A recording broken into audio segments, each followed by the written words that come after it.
या गोष्टीवरती एक चित्रपट सुद्धा आहे. ही गोष्ट ऐका आणि मग कमेंट्स मध्ये सांगा त्या चित्रपटाचं नाव. डोंगर फोडणारा माणूस. ही कथा ऐकून तुम्हाला विश्वास बसणार नाही, पण ही गोष्ट खरी आहे. एका माणसाने एकट्याने हातोडा आणि छन्नीने एक डोंगर फोडून काढला. ही कथा आहे दशरथ मांझी यांची. बिहार मधल्या एका छोट्याशा गावात ते राहत होते. गरीब मजुरी करून पोट चालवणारे.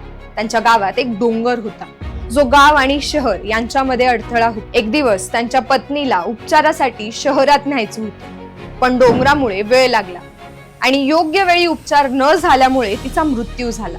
त्या दिवशी एक साधा माणूस आतून पूर्णपणे तुटून गेला, पण रडून झाल्यानंतर स्वतःला कधीच थांबवलं नाही. त्यावेळी त्यांनी ठरवलं, हा डोंगर मी फोडणार. लोकांनी हसून टाकलं, एकटा माणूस डोंगर फोडणार.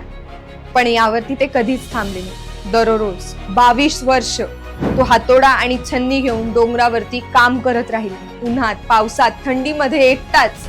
आणि एक दिवस त्याने 110 मीटर लांब, 9 मीटर रुंद आणि 7 मीटर खोल रस्ता तयार केला. जिथे आधी 55 किलोमीटर वळसा घालून जायला लागायचं, तिथे आता फक्त 15 किलोमीटर राहिलं. एक साधा माणूस, पण त्याने इतिहास घडवला. मित्रांनो, ही कथा आपल्याला सांगते, जर इच्छाशक्ती असेल तर डोंगर सुद्धा वाट देतो. तुमच्याकडे रिसोर्सेस नसले तरी चालतील, पण जिद्द असायला हवी.